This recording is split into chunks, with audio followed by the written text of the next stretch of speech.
David Hashem רואים לו אכסר בינה עוד אשר ירביצני על מלוכות ינעלני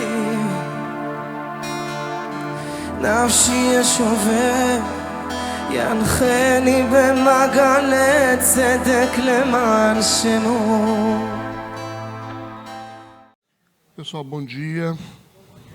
Paz de Cristo a todos. Vamos continuar nosso estudo no livro dos Juízes, hoje no capítulo 6. Livro dos Juízes, capítulo de número 6. Vamos orar? Deus, nós queremos consagrar esse tempo ao Senhor, pedir que as tuas misericórdias venham nos cercar. Senhor, que teu Espírito Santo nos dê a direção certa, para que possamos compreender a tua vontade. Ilumina os nossos olhos espirituais, para que possamos entender a tua palavra. Nos leva além da letra, nos capacita, através do teu Santo Espírito. Então, o que nós te pedimos, no nome poderoso e precioso de Jesus, amém e amém. Vamos lá, pessoal, vamos ler alguns versículos, para a gente fazer a introdução. Versículo 1, né? Porém, os filhos de Israel fizeram o que era mal aos olhos do Senhor, e o Senhor os deu nas mãos dos midianitas por 7 anos. E prevalecendo a mão dos midianitas sobre Israel, fizeram os filhos de Israel para si, por causa dos midianitas, as covas que estão nos montes, as cavernas e as fortificações. Porque sucedia que, semeando Israel, os midianitas e os amalequitas e também os do Oriente contra ele subiam. Punham-se contra ele em campo e destruíam os frutos da terra até chegarem a Gaza e não deixavam mantimento em Israel, nem ovelhas, nem bois, nem jumentos, porque subiam com seus gados e tendas, vinham como gafanhotos em grande multidão que não se podia contar, nem a eles, nem aos seus camelos, e entravam na terra para destruir. Assim Israel empobreceu muito pela presença dos midianitas. Então os filhos de Israel clamaram ao Senhor. Sucedeu que, clamando os filhos de Israel ao Senhor por causa dos midianitas, enviou o Senhor um profeta aos filhos de Israel, que lhes disse: assim diz o Senhor, Deus de Israel, do Egito, eu vos fiz subir e vos tirei da casa da servidão, e os livrei da mão dos egípcios e da mão de todos quanto vos oprimiam, e os expulsei de diante de vós, e a vós dei a sua terra. E vos disse: eu sou o Senhor vosso Deus, não temais aos deuses dos amorreus, em cuja terra habitais, mas não destes ouvidos à minha voz. Então o anjo do Senhor veio, assentou-se debaixo do carvalho que está em Ofrá, que pertencia a Joás, a Biesrita, e Gideão, seu filho, estava malhando trigo no lagar para o salvar dos midianitas. Tá bom, gente? Então, esse capítulo aí é bem conhecido, né? É um bom capítulo para as pregações, né? Juízes, capítulo 6. Nós estamos agora no capítulo 6, então, semana passada tivemos intervalo, mas agora a gente prossegue firme, né? A gente vê que os israelitas não aprendem, né? Eles não aprendem, eles nem ficam convencidos a partir das experiências anteriores. Nada muda. Então, assim, a gente é bom sempre comparar o que os israelitas estão fazendo, como eles reagem, com as nossas reações hoje, né? É bem parecida. A gente passa pelas mesmas experiências, mas parece que nós não ficamos convencidos que temos que mudar. O texto está dizendo que o Senhor os deu, ou os entregou nas mãos dos midianitas por 7 anos, né? E nós, a quem o Senhor vai nos entregar? A quem o Senhor vai nos entregar, né? Porque a experiência de Israel nesse capítulo é bem parecida com o contexto de hoje, que nós estamos vivendo, né? Parece que hoje nós vamos tomar uma decisão que fará com que o Senhor nos entregue. Ou as decisões que nós temos tomado durante a nossa vida, né, a nossa maneira de viver, dentro de uma visão coletiva, vai definir a quem nós seremos entregues. Então, assim, não vai dar para a gente ficar reclamando com Deus, e é bom a gente lembrar que faz parte da decisão da maioria, né, se foi decisão feita a partir de desejos errados, intenções erradas, todo mundo vai sofrer o dano, certo? Então, é interessante como Deus nos traz para o livro de Juízes, justamente nesse período, né? Se as pessoas começaram a observar os estudos bíblicos, eles sempre estão contextualizados com o momento que a gente está vivendo. Lembrando que o número é 6, né? O 6 é um número de homem, onde o homem decide, tá? Se fosse o número 7, era Deus que decidiria. Por isso nós estamos no capítulo 6, não teria nem o capítulo 6 hoje. O pessoal falou, não, vamos fazer, pastor, independente de momento político, nós vamos fazer a escola, né? Porque a gente tem o dia inteiro, né, para votar, né? Então, não tem como suspender, não há necessidade de suspender. Então, nós estamos vivendo dentro desse contexto aqui, e a pergunta vai ecoar novamente, a quem o Senhor vai nos entregar agora?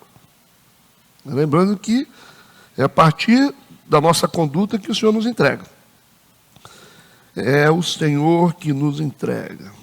E o período aqui de entrega é por 7 anos.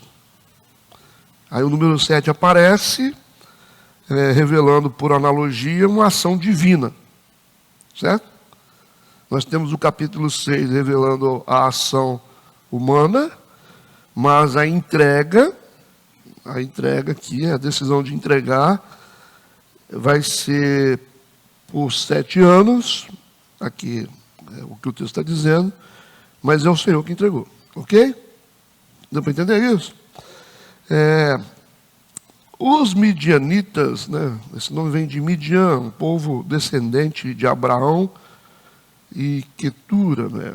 O Midian, de onde veio o nome midianita, né? Era o 4º filho de Abraão e Quetura, a outra esposa de Abraão. Ok? Então, o nome Midian vem do hebraico Midian, né, com Y, que significa julgamento ou contenda. Entendeu? Tem a ver? Então, esse nome midianita tem a ver com julgamento ou contenda. Parece que Deus está usando esse povo para tratar o povo de Deus. Versículo 2. E prevalecendo a mão dos midianitas sobre Israel, fizeram os filhos de Israel para si, por causa dos midianitas, as covas que estão nos montes, as cavernas e as fortificações. Então vocês perceberam que o apelo deles aqui é um apelo paliativo, e em busca de uma solução, né? Eles estão buscando uma solução. Então quando eles percebem, eles já têm experiência, né?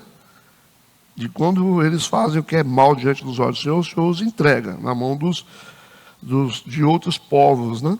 De regências ruins. Mas a gente observa no texto que mesmo vivendo essas experiências, eles agora vão tentar uma medida diferente. Eles vão buscar um paliativo para a solução. Vão tentar construir, né? Ou edificar esconderijos nas cavernas. Eles vão tentar se esconder nas cavernas, ao invés de procurar Deus primeiro. Assim funcionam as coisas. A gente tenta tudo antes de procurar Deus. A gente deixa essa atitude de buscar Deus sempre por último. Por isso que o texto está dizendo que eles estão buscando uma outra opção. Eles vão buscar aqui, eles vão construir, né, fortificações nos montes, nas cavernas, para se esconderem dos midianitas, né. Vamos entender melhor aqui que o texto está dizendo o seguinte, fizeram os filhos de Israel para si, por causa dos midianitas, as covas que estão nos montes, as cavernas e as fortificações. Dá a impressão que eles vão cavar, né? O texto não está dando essa impressão. Mas se a gente olhar para outra tradução, eu gosto sempre de olhar King James, né?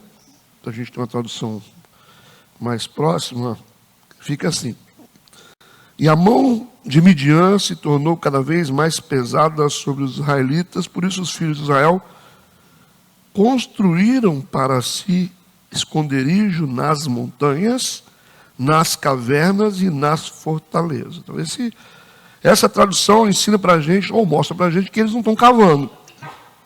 Eles não estão cavando nas montanhas, né, que é pedra, né? Mas eles estão transformando esses lugares como lugares aptos para a habitação deles. Entende isso? Fica claro? Então, as cavernas e as fortificações já existem, eles não estão cavando, não estão fazendo cavernas, eles estão usando as cavernas para se esconderem. Ok?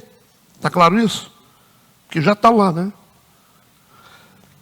Por que a gente olha outra tradução? Porque sempre tem uma diferença, né, para a gente poder interpretar o contexto de forma certa. Isso é muito importante, você fazer comparação em outras traduções. Ah, pastor, mas gasta tempo, né? Se você quiser estudar, você tem que fazer isso. Se você ficar lendo uma tradução só, você vai se perder e vai passar uma informação para as pessoas que não é real. Tá? Então fica difícil, né? Se você interpretar errado o texto, você vai incorrer num erro grave de ter uma revelação falsa. Pode acontecer, né? E nós temos que ser fiéis à palavra. Entendido até agora? Tudo bem? Vamos para o versículo 3.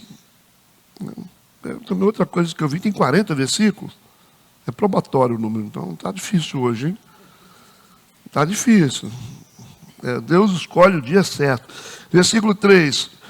Porque sucedia que, semeando Israel, os midianitas e os amalequitas e também os do Oriente contra eles subiam. Agora, 3 povos aqui estão formando uma coalizão contra Israel.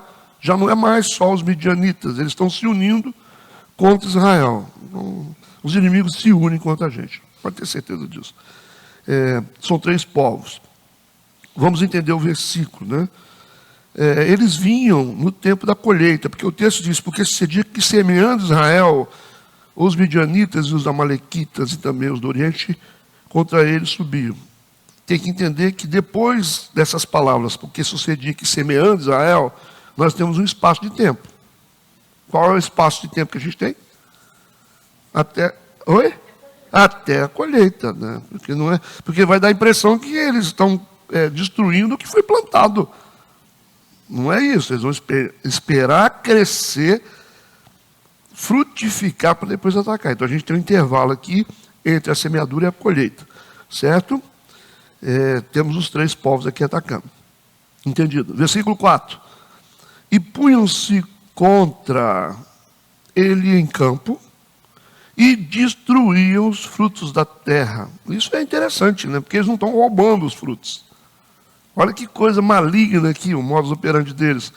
Os midianitas, com os povos aliados, eles têm uma característica maligna. Eles não estão se aproveitando dos frutos da terra, dos bens da terra, mas a intenção é destruir. Destruir. O significado do que eles estão fazendo, destruir a colheita, destruir tudo que tem pela frente, ok? Matando animais e por aí vai. Então eles se punham contra ele em campo e destruíam os frutos da terra até chegarem a Gaza, uma grande faixa de terra destruída simplesmente pela maldade. O negócio é destruir, né? O diabo vem para matar, roubar e destruir, não tem jeito, né? Para destruir. E o texto diz que não deixavam mantimento em Israel, nem ovelhas, nem bois e nem jumentos. Ok? Agora é importante a gente analisar aqui esse versículo 4, que alguns animais são usados pelos israelitas, tanto para alimentação como para uso em serviço. E aqui a gente tem que separar, né? Alguns animais usados em serviço para transportes, outros para guerra. E esse uso dos animais acontece em um período do povo de Israel. Por exemplo, Os cavalos, o uso dos cavalos em batalha, Israel não usa até o período de Davi. Depois de Davi que os cavalos começam a aparecer. Os israelitas, eles não adestravam cavalos para montar, né, como os outros povos. Então, o período do povo de Israel é pós-Davi, o uso de cavalos em batalhas. E a gente vê aqui, aparecendo nessa lista aqui, nós temos ovelhas, bois e jumentos. Jumento é uma coisa de muito valor, né, por causa da resistência, força de trabalho. Então, você ter um jumento é ter alguma coisa cara, né? Se tiver um monte de jumento lá no seu pasto, é porque você está bem de vida. Percebem que alguns animais ainda não eram usados pelos israelitas, até na alimentação. No cardápio dos israelitas, a carne bovina ela vem depois de um tempo. Até então, os israelitas eles não usavam o boi para comer, certo? A gente vê lá quando o povo é levado, a descendência de José é levado para o Egito, a gente vai perceber que eles vão ficar instalados numa faixa de terra bem, bem rica, e os egípcios vão ficar um pouco com ciúme, né? E vai haver briga entre os pastores de ovelhas e os pastores de gado, né? Porque os egípcios gostam de criar gado. E os hebreus, os israelitas, gostam de criar ovelhas. É diferente, né? E aí eles começam a contender entre eles, porque a ovelha come o pasto todo, destrói tudo que tem, aí o boi vem e não consegue ter nada mais. Então, tem essa dificuldade. Vocês viram isso na história em Gênesis, né? Aparecem já algumas informações, quando você entra no período de José, ali a gente já vê isso acontecendo. Tá? E, então, não era muito. Você vê muito comer ovelha, carneiro, essas coisas assim. Até perguntei ao pessoal aqui que foi em Israel, eles disseram que não serve carne de boi. É isso, Sandro? Parece que não serve carne de boi ainda, né? Eles devem ter algum tipo de restrição em algumas regiões ainda, pelo menos os ortodoxos, né, em relação à carne de boi. Não sei como é que está a cultura deles agora. Mas houve um tempo, nos primeiros hebreus que estavam povoando a terra, que ainda não se consumia carne de boi. Até hoje também, o judeu, para poder consumir carne de boi, não é simples. Se você, eles têm um procedimento chamado kosher, não é? Kosher. Tem uns que pronunciam kosher, um negócio assim. Kosher é você ter um rabino que vai inspecionar o animal. Hoje, isso acontece até no Frisa hoje. Os caras do Oriente Médio que vêm aqui comprar carne, primeiro vem um rabino. Olha só como que judeu né? Vem um rabino inspecionar o animal para ver qual o processo que o animal passou, o que ele comeu, se ele foi maltratado ou não. E o rabino que tem que executar o animal. Porque no Frisa, o abate é feito com pistola, não é pneumática. Né? Sai um instrumento de ponta que abate o animal. Só que eles não aceitam, e o procedimento deles tem que ser com uma faca específica. Eles têm uma lâmina que tem até o jeito de afiar. Você tem que saber afiar a lâmina. A ponta dela é quadrada. Tem rabinos que vêm aqui com lâminas que têm mais de 500 anos. Lâminas antigas. E frango é batido com a lâmina menor. Ponta quadrada. E eles têm que passar a unha na lâmina assim para saber se ela está precisa.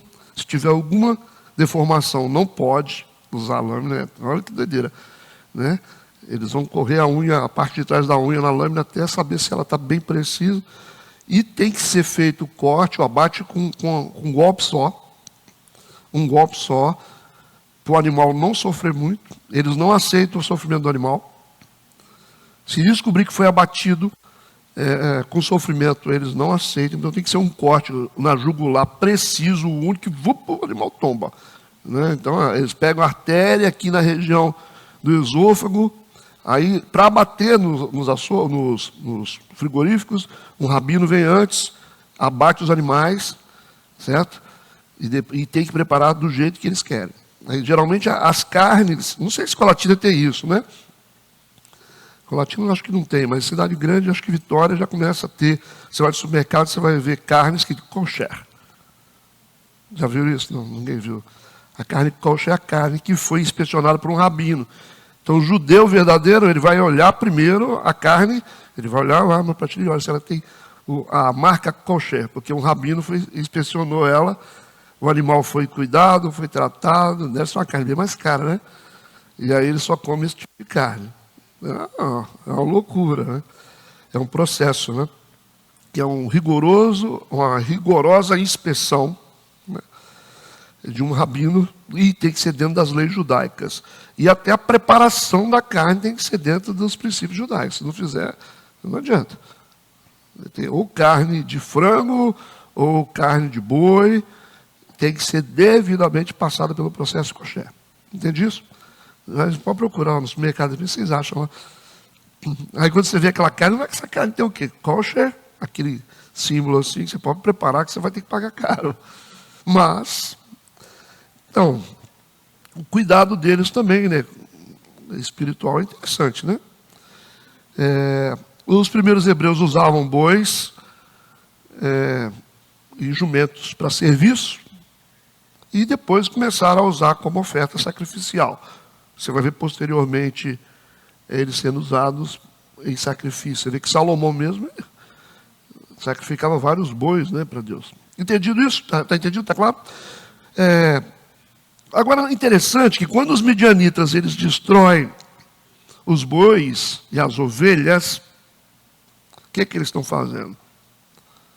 Olha o sentido espiritual disso. Bota a cabeça para funcionar. Quando os midianitas estão destruindo os bois e as ovelhas, eles estão tocando no quê? Na alimentação especificamente, ou principalmente no quê? Naquilo que seria entregue para Deus. Naquilo que seria sacrificado. Ali eles estão abalando o serviço espiritual deles. O momento de devoção espiritual, de sacrifício. É como se falasse assim: nós vamos acabar com a igreja de vocês. Vocês não vão conseguir fazer mais culto. Então, o abatimento ou a morte desses animais aqui representa não simplesmente você mexer na alimentação, mas principalmente de você tocar em algo que é sagrado para eles, e eles não têm como oferecer sacrifício para Deus, eles não têm como cultuar a Deus. É como se você quebrasse o princípio da oferta, o princípio do dízimo. Você entender mais profundamente, é como se o diabo ele te abalasse tanto a ponto de você não conseguir mais dizimar. Deu para entender isso? Você não tem mais o que oferecer para Deus. Você chega na igreja e fala: mas eu não tenho um boi, cara. Eu não tenho uma ovelha para sacrificar. Né? Quando você está com o bolso vazio, e para o judeu é muito difícil você ter um relacionamento com Deus sem você oferecer sacrifícios para Ele. Deu para entender isso? É mais ou menos assim. Então, nos dias de hoje, a gente percebe a mesma coisa, que o diabo ele coloca as pessoas numa situação tão grave, a ponto de você não ter coisas para você se manter, e também não tem como devolver dízimos e ofertas para Deus. De certa forma, está tocando na nossa parte de ritual, né, espiritual. Entendido ou não? Vamos seguir. No versículo 5, eles subiam com seus gados e tendas, eles vão tomar tudo, eles chegam com tudo que eles têm. E vinham como gafanhotos, o processo já deu para entender. O que gafanhoto faz com a terra, né? Em grande multidão que não se podia contar, nem a eles, nem aos seus camelos, e entravam na terra para destruir.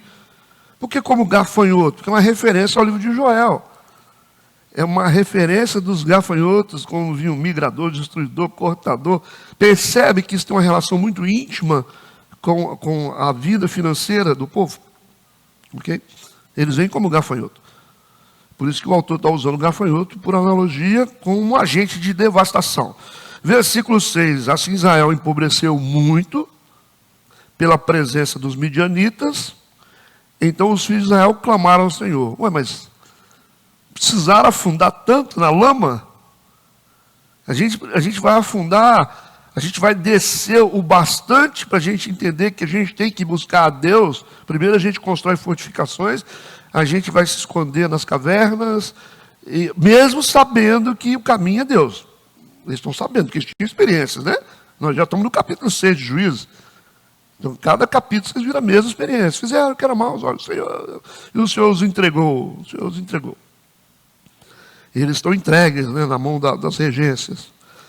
No versículo 7 e 8, eles vão.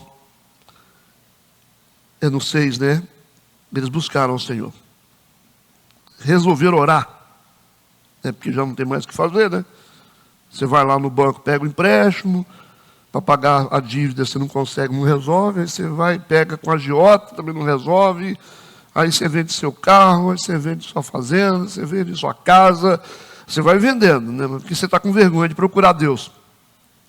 Saber que Ele que resolve. Aí você vai tentando. Aí quando esgota os recursos, a gente vai para Deus. É mais ou menos assim? A gente coloca Deus por última opção. Mas a gente percebe aqui que esse também é o ponto de virada, que poderia ter sido abreviado.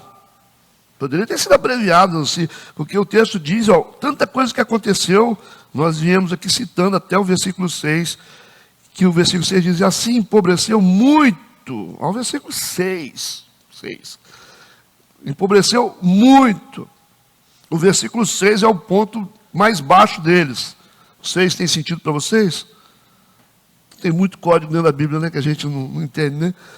Eles empobreceram muito, e está sendo registrado no versículo 3, pela presença dos midianitas, por aquilo que eles fizeram. E aí, eles resolvem clamar ao Senhor no versículo 6. Eles têm que fazer isso. Deus está lá esperando, né? Mas às vezes a gente tem que descer o bastante para entender, para buscar a direção certa. Então, buscar ao Senhor, que representa orar, se colocar diante de Deus, é o ponto de virada, ok? E é a mesma chave de mudança que a gente tem que usar, certo? A mesma chave de mudança para nós foi a chave para eles. Quando é que as coisas mudam? Pastor? Quando a gente reconhece e busca o Senhor. Aí muda. Sempre vai ser assim. Quando é que a gente muda? Quando a gente reconhece e busca o Senhor. Esse é o ponto. Enquanto a gente não reconhece e busca o Senhor, a gente vai ficar afundando. Versículo 7 e 8, e sucedeu que, clamando os filhos de Israel ao Senhor, por causa dos midianitas, enviou o Senhor um profeta aos filhos de Israel, que lhes diz, assim diz o Senhor, Deus de Israel do Egito, eu vos fiz subir e vos tirei da casa da servidão. Interessante como Deus usa aqui a palavra do profeta, antes de implementar o seu plano de ação. É bem clara a Bíblia, né? Deus sempre usando a palavra profética, antes de Deus começar a agir. Então a palavra, ela é um prenúncio do que Deus vai fazer. Certo? A gente confirma isso em Amós, capítulo 3, versículo 7. Amós, profeta Amós, capítulo 3, versículo 7. Aí, certamente, esse certamente aí que está dizendo que é um princípio. Certamente o Senhor Deus não fará coisa alguma. Deus não fará coisa alguma sem ter revelado o seu segredo aos seus servos, os profetas. Entendido isso? Então, é muito preciso os princípios de Deus, que é igual a mãe e o pai, né? Antes de dar a chinelada, ele avisa, né? Não é assim? Dificilmente você vai ver um pai e uma mãe que dá a chinelada antes de avisar. Você vai apanhar. Né? Já avisou. Aí vai ter mais, aí temos chinelo canta. Mesma coisa. Primeiro, antes de fazer qualquer tipo de ação, seja boa, ou seja ruim, ou boa, não interessa. Deus sempre avisa. Quem avisa, amigo é, né?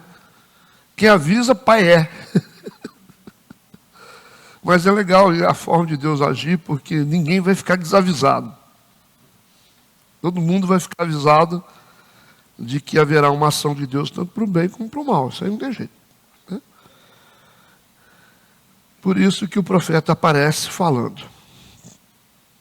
O profeta faz a liberação, né? Versículo 9 e 10. Aí Deus vai dizer o seguinte através do profeta. A gente vê aqui uma admoestação. Tá? Lembrando que admoestar é chamar a atenção. E exortar é animar. É diferente. Tá? Então vamos usar a palavra de forma certa. Deus vai dizer, eu vos livrei da mão dos egípcios. É o pai falando, ou a mãe falando. Olha, eu te avisei, eu fiz um monte de coisas, te dei escola, te dei educação. Né? Não é bem parecido com a administração do pai e da mãe? Ele disse, eu vos livrei da mão dos egípcios e da mão de todos quantos vos oprimiam. E os expulsei de diante de vós, e a vós dei a sua terra. E vos disse, eu sou o Senhor vosso Deus, não temais, ou seja, não se aproximem. É isso que ele está dizendo aqui no original. Não se relacionem com os deuses dos amorreus, não se juntem com os valores deles lá fora. Ok, não faça o que eles estão fazendo. Não temais aos deuses dos amorreus. A palavra temais aqui tem um significado diferente, tá? Ele falou, em cuja terra habitais, mas não destes ouvidos a minha voz. Vocês não me ouviram. A gente percebe que há uma admoestação de Deus aqui.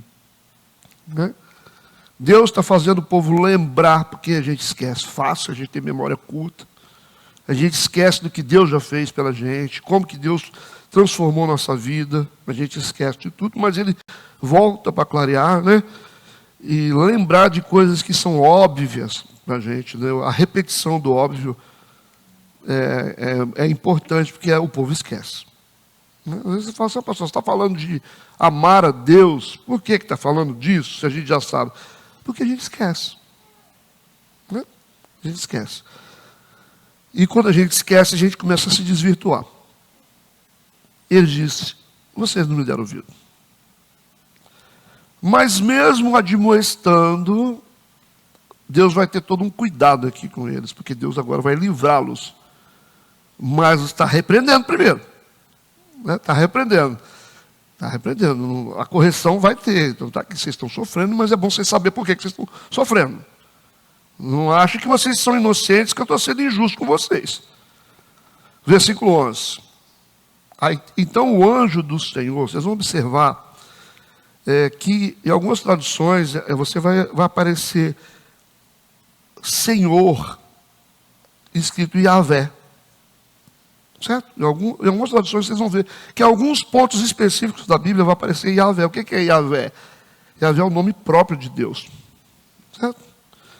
Às vezes você fala assim, ô Chiquinho, ô Toizinho, né, com a pessoa, mas ela tem um nome próprio, né?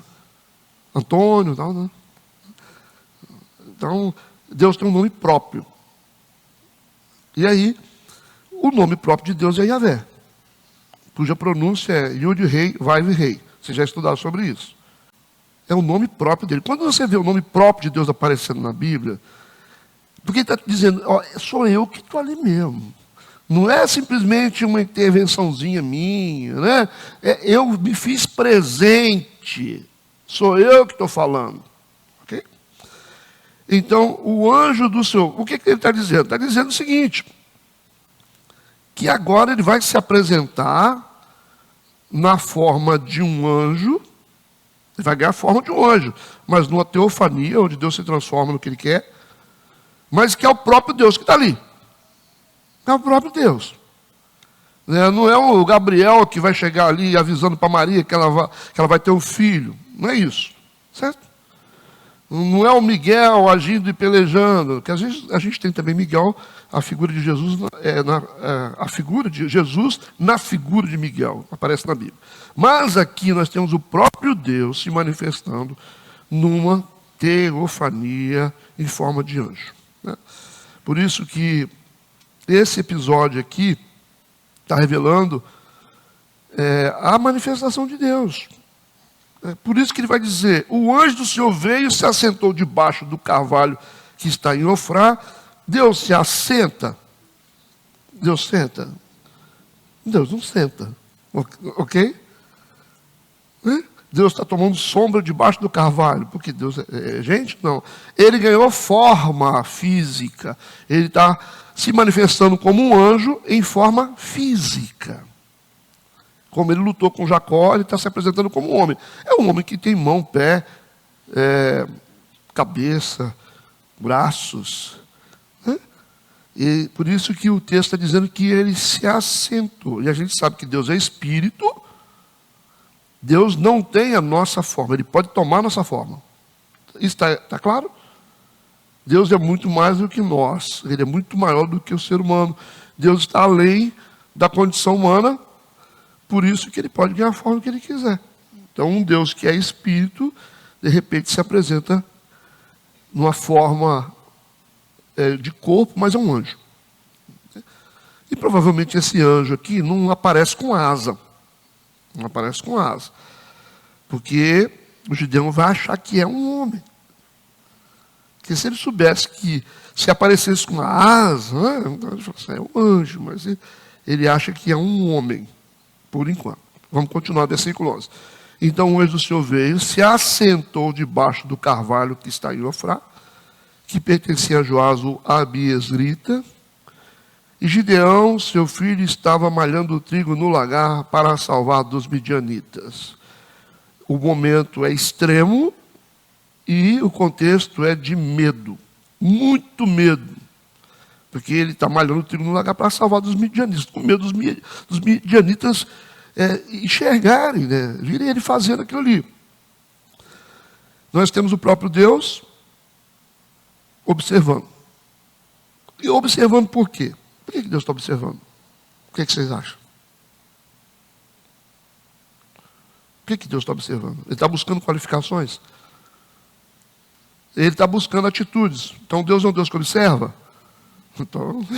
Então o que a gente faz e como a gente faz, Deus observa. Ele sabe o desdobramento, mas ele gosta de observar e ver as nossas reações diante das dificuldades. Ok? O próprio Deus está a observar as atitudes de Gideão, que vai qualificá-lo para uma grande obra. Okay? É um homem comum, que está ali trabalhando na agricultura, malhando o trigo no lagar. A história você já conhece. Qual o significado de um lagar? Um lagar é um lugar confinado, onde você pisa uvas. Né? Confinado. É um lugar reservado, onde você coloca as uvas ali e vai pisar para poder fazer a bebida. Não é lugar de malhar trigo. O trigo é malhado numa área aberta, alta. Quando o cara bate o trigo, o vento vem, joga a palha fora. Então tem que ser num lugar exposto. Se ele coloca, se ele faz esse serviço no lugar exposto, devido, os midianitas iriam ver. Iriam tomar e destruir tudo. Mas ele vai para o lugar reservado, que não tem nada a ver. É totalmente diferente, um lugar confinado. Mas ele vai resolver o problema. Ele tem uma dificuldade, uma limitação, mas ele vai fazer a si mesmo. Isso é importante para a gente? Né? Se não tem cão, caça com gato, é isso ou não? A gente resolve. Se a gente não tem carro, a gente vai a pé. Essa é a lição. Se a gente não pode de um jeito, a gente vai do outro. Um negócio que a gente tem que fazer.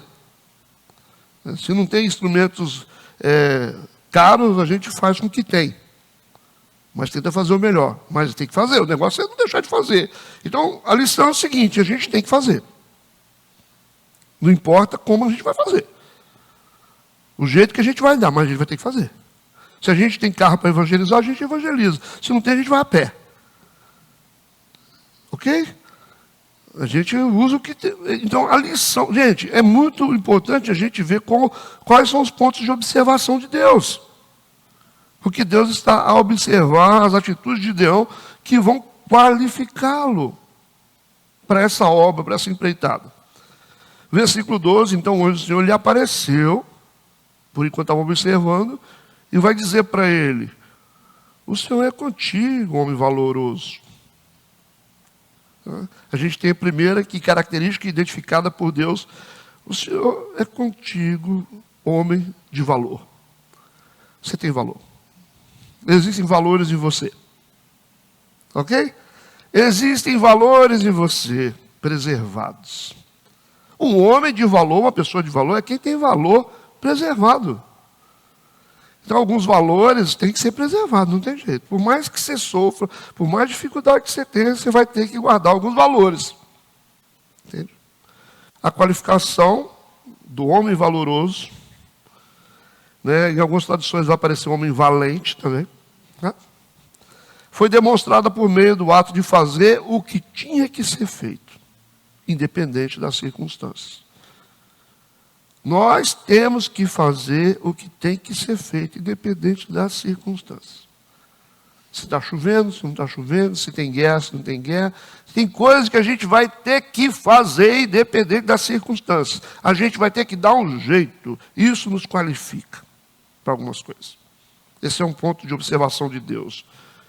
Ah, eu não vou fazer porque tem gente falando. Ah, eu não vou fazer porque eu não tenho apoio. Ah, eu não vou fazer porque eu não tenho dinheiro. Ah, eu não vou fazer. Não, tem como fazer. Só você querer. Tá? Então não tem desculpa. Quando o Gideão faz uma coisa e não dá desculpa, não é? Porque ele faz, ele se vira, isso qualificou ele. Qualificou ele. Deus disse: homem valoroso. Você tem valor. Já começou bem, né? Se tivesse sentado lá dentro, Deus falou: mas cadê o trigo? O pessoal vai ficar com fome aí? Como é que faz? Como é que faz? Ele vai falar com Deus: vocês vão morrer de fome? Ele vai dizer, talvez alguém vai dizer assim: não, mas a gente vai fazer como? Os midianitas estão cercando tudo, não tem como fazer, não tem como fazer, não tem como fazer. Não tem a ferramenta, eu não faço. Entendeu? Não tem o apoio, eu não faço. Não tem, eu não faço. Mas ele disse: eu estou fazendo. Ok? Entendido? Está entendido para vocês isso? Então presta atenção nos detalhes, tá? Por isso que eu estou esmiuçando, para vocês entenderem a revelação de Deus aqui para nós. Que é de extrema importância, nesse ponto que a gente se associa com Deus, no que Ele está fazendo. É estudando as Escrituras que a gente entende o que a gente tem que fazer e como a gente tem que fazer. Não é você ficar, movimento. Movimento não, é nas Escrituras. É a Escritura. Aí, essa semana a pessoa falou assim comigo, né? Não aguento, eu tenho que falar. Ela falou assim comigo: ah, mas pastor, tem muita coisa que não está nas Escrituras que Deus está revelando. Eu falei: pode parar, já começou errado. Já começou errado aí, não vem me falar de coisas que Deus está revelando, Não. Além das Escrituras, eu falei: não, aí não. O fato da gente poder aprender com as coisas que a gente está vendo, né? As Escrituras falam, é uma coisa. Agora, você dizer que Deus está revelando um monte de coisas, o Espírito Santo fazendo um monte de coisas que as Escrituras não mostram. Puxa, aí não, né? Aí você está fazendo o papel do Satanás, né? É um livro selado, né? É anátema quem altera e quem tira. Por favor, né? Não faz isso não. Porque a função do Espírito Santo é simplesmente testificar o que está na palavra. Esse é o trabalho do Espírito Santo. Ele vai provar as Escrituras. Por isso que o poder de Deus ele se manifesta para provar o que está sendo falado pelas Escrituras. Você vê a manifestação: ah, pastor fulano foi curado. Pois é, por que está sendo curado? Porque o Espírito Santo, a função dele é confirmar.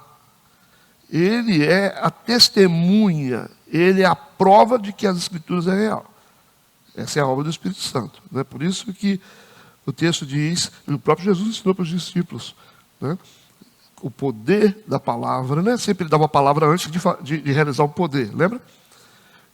Você vai ver no Evangelho de João que ele nos guia em toda a verdade. Ou seja, o Espírito Santo nos guia em toda a verdade. Né? Ele nos ajuda a entender as Escrituras. Como é que ele nos ajuda, nos guia em toda a verdade? Demonstrando o poder, os sinais de que as Escrituras são verdadeiras. Certo? Agora não venha falar esse negócio não, porque se o Espírito Santo, se ele fazer esse de serviço, de falar coisas que a Bíblia não tem, aí nós estamos com um problema. Nós estamos com um problema de interpretação. Então cuidado com essas coisas, tá? Cuidado com essas coisas.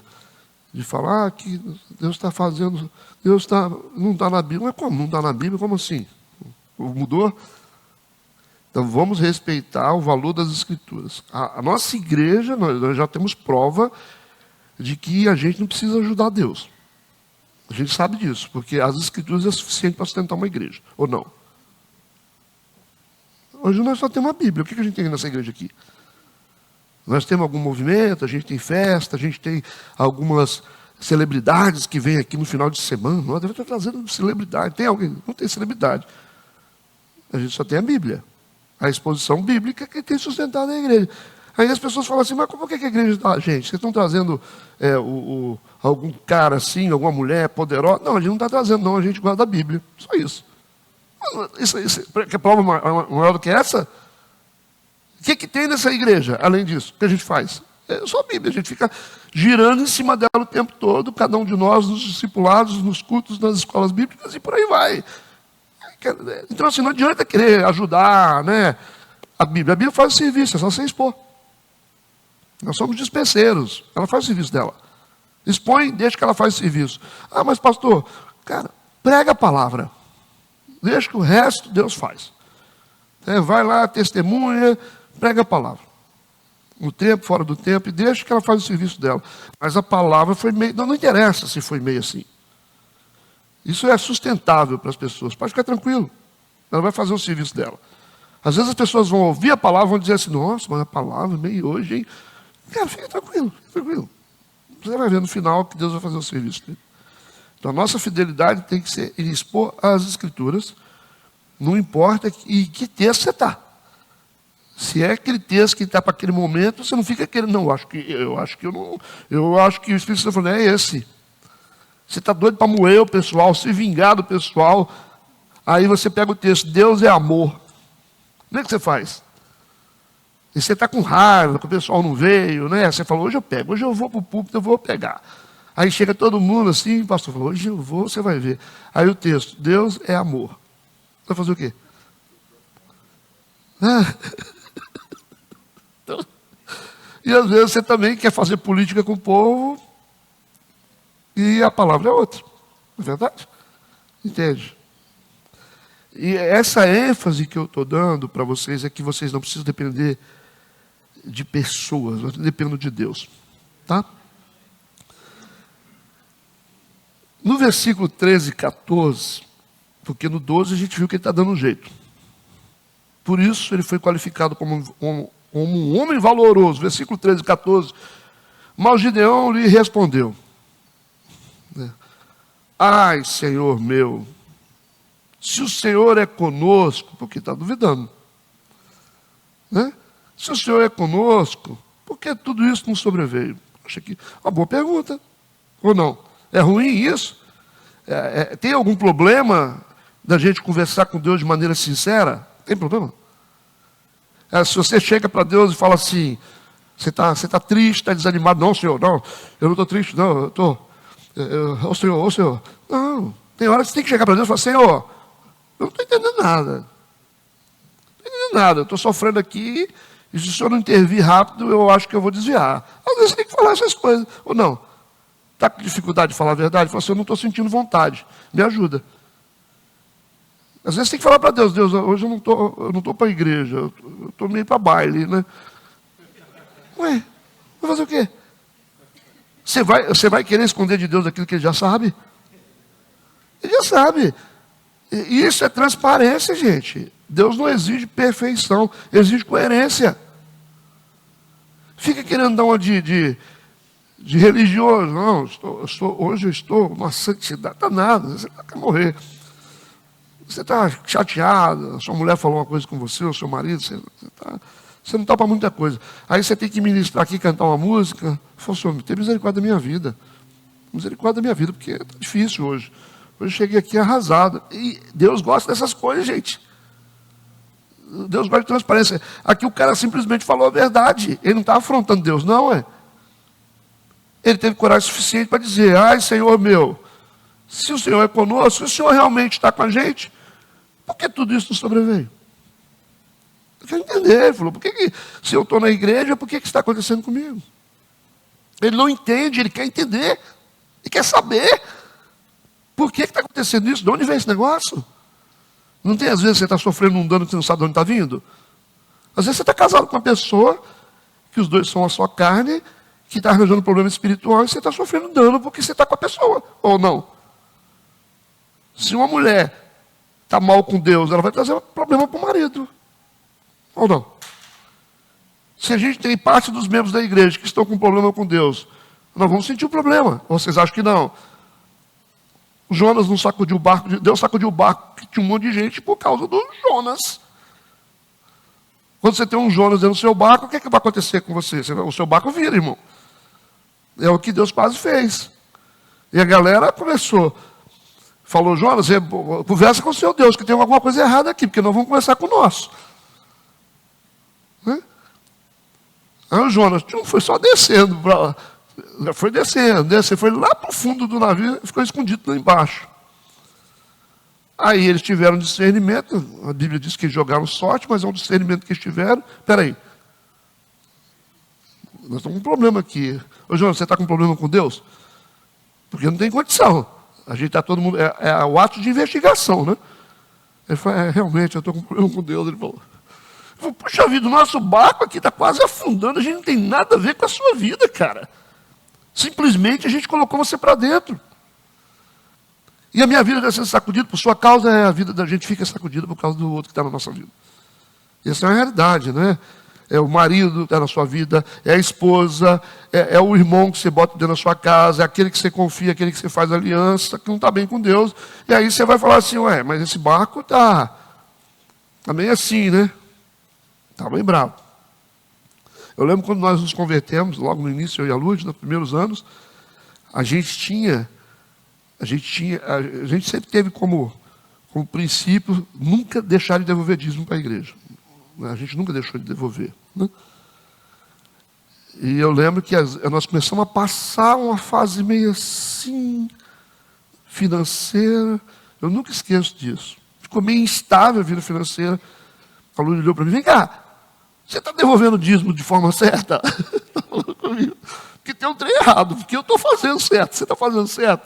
Ela falou. Aí eu pensei, pois é verdade. Porque a gente está tudo no mesmo barco. E tinha muita coisa de você devolver, não como primícia para Deus. A gente tem essa mania, né? De pegar e fazer as coisas depois, né? Enquanto a Bíblia ensina a gente a separar os primeiros frutos para Deus, né? Porque se deixar para depois, você não consegue separar. Então, é o princípio de Abel, né? Deu dos primeiros frutos, esse é o problema, né? O outro deu a cabo de dias, né? Resolveu tudo para depois entregar o que tinha para Deus. Quando você deixa Deus para depois, é bem provável que você não consiga. Então, até o princípio de Deus ser a primícia da nossa vida, né? O primeiro é para Deus, tudo é para Deus. Tudo isso tem envolvimento, esse cuidado. Quando começa a haver disfunções na família, você fala, uai, que atmosfera ruim é essa? Da onde está vindo esse negócio, né? O que você está arrumando aí? Você está arranjando problema? Como é que você está com Deus, Jonas? O Jonas, Pois é, mas estamos todo mundo no barco, irmão. Daqui a pouco vai afundar todo mundo. Por sua culpa. Aí o Jonas disse, me joga para fora desse barco. Que Deus vai acalmar essa tempestade. E não deu outra. Quando jogou, para eles ficou bem, né? Acalmou a tempestade. Uma coisa séria. Quem está ligado com você, quem está aliançado com você, são pessoas que podem fazer o seu barco balançar. Você pode orar, pode fazer o que você quiser, sacudir, oh Deus. Deus, por que esse negócio não dá certo? Aí você olha para o lado, quem está do seu lado. Pode ser que a resposta esteja aí. Não adianta você ser fiel demais e falar assim, eu sou fiel com Deus, mas quem está do seu lado não é. Como é que faz? Gente, nós estamos numa aliança, né? Não é difícil, irmãos. Isso não é fácil, não. Então, muitas coisas que você sofre, que nós sofremos, vêm de pessoas que não têm compromisso com Deus, que estão associadas a gente. Aí a vida da gente vira inferno. Vira um inferno. É lógico ou não? Não. Então, a gente tem que gastar um pouco de tempo para orar para quem está do nosso lado. Senão... Aí você vai ficar perguntando assim, se eu estou na igreja firme, o que está acontecendo? Aí, quem é que está no seu barco? Tá certo. Às vezes eu falo com as pessoas que estão associadas com gente errada. Cuidado. Não se associe a pessoas que estão com problema com Deus. Tá? Não se associe com gente dentro de igreja. Tem muita gente aqui na nossa igreja que está com problema sério com Deus. Tá? Problemas com autoridades instituídas. Cuidado com esses negócios. Fala, estou fora, irmão. Eu estou fora. Não se mete nesses assuntos. Sai fora. Você vê gente descambando aí, começa com conversinha fiada pelos cantos. Que eu não concordo com isso, que é igreja. Você fala assim, irmão, você não está muito bem, não. Então você fica lá, deixa eu aqui, tá? Não se mete em assuntos que não conhecem. Vocês vão arranjar problema para a vida de vocês. Que no final vocês sabem quem é que ganha essa guerra. Vocês sabem muito bem quem é que ganha essa guerra no final. Né? Então, contexto de igreja é coisa muito séria. Contexto de igreja é um negócio seríssimo. Eu sempre dou o exemplo de Abraão. Abraão cometeu um erro mentindo a respeito da sua esposa. Lembra disso? Mas nem por isso Deus deu direito para os egípcios querer maltratar ele. O que Deus fez? Começou a trazer maldição sobre o Egito. Lembra disso ou não? Mas, pastor, o Abraão errou, né? O Abraão errou? Quem trata de Abraão é Deus, filho. Quem trata de Abraão é Deus, ué. Vai fazer o quê? Errou mesmo, ele era o pai da fé, mas errou, né? Então, Deus não pensou duas vezes em amaldiçoar todo o Egito por causa disso. Então, são questões, meu amigo, você vê que o trem está fedendo, você, mete o pé. É assim que a gente faz. Fedeu, vai embora. Vai caçar seu canto, que é melhor. Não se envolve com guerra. Então, cara, problema seu. Você se vira, eu quero cuidar da minha vida. Não se envolvam com guerras espirituais. Cuidado com essas coisas de autoridade instituída. Cuidado com essas coisas. Né? A gente tem que ter todo o cuidado. Até na nossa live nós tivemos cuidado para não citar nome. Porque a gente sabe que quem está na posição de autoridade está lá porque Deus, não é que Deus quis, porque Deus permitiu. Dá vontade de você dar um grito lá, né? Usar o espaço que você tem para falar, agora eu falo. Mas aí Deus vai falar assim, peraí, mas eu já te ensinei que está lá por causa da índole do povo. Eu permiti que estivesse lá, não é que eu quis. Então você tem que respeitar os processos. Não é assim que você faz guerra. Eu vou falar nome de pessoas, de lideranças políticas, num espaço, eu falo um particular, agora no espaço que eu tenho de autoridade, totalmente errado. Então tem que tomar cuidado com o que se faz. A gente tem que fazer guerra das formas certas. Né? Deu para entender isso? Ou não? Tudo bem? Relaxa aí. Por isso que você vê maldição. Você vê mortes prematuras, miséria, sofrimento que você não sabe de onde vem, doença ruim. É um troço doido. Eu estou cansado de ver gente amaldiçoada por causa de se meter em assuntos não permitidos por Deus. Não é sua responsabilidade isso. Não se meta em assuntos que você não foi chamado para resolver. Tá? Qual é a sua função? Minha função. Você é da diretoria? Então tá bom. Você é pastor? Então tá certo. Não tem jeito. Você tem direito de falar. Eu prefiro fugir. Eu corro. Quando eu percebo gente que conversa afiado, coisa bem estranha, mexendo em mundo espiritual, eu falo, fica aí que eu estou aqui. A minha casa tem restrição, meu amigo. A minha casa tem restrição. Porque a minha vida, eu sei o que Deus está fazendo. Dentro de uma cidade desse tamanho que Deus está fazendo por essa igreja aqui, eu vou mexer em time que está ganhando? Eu sacrifico mas eu não sacrifico a minha relação com Deus. Falar, irmão, você vai cuidar da sua vida, eu vou cuidar da minha, que nessa área eu não entro, não. Não entro. Esse é um dos mistérios da nossa igreja. Eu não me meto em áreas espirituais com coisas que não é para mim. Tem coisa que é perigosa. Versículo 13 e 14. O Gideão lhe respondeu, olha, Senhor meu, se o Senhor é conosco, por que tudo isso nos sobreveio? Boa pergunta, Gideão. E que é feito de todas as suas maravilhas? Cadê o seu poder? Que os nossos pais nos contaram, dizendo, não nos fez o Senhor subir do Egito? O Senhor falou agora ali que o Senhor fez a gente sair do Egito. Porém, agora o Senhor nos amparou? Ué, o que está acontecendo? E nos deu na mão dos midianitas, versículo 14. A gente espera uma resposta de Deus, está desobediente, hein, rapaz?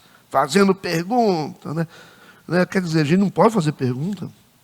Né? Às vezes você fala para a liderança uma coisa assim, faz uma pergunta, né? Poxa, por que está acontecendo?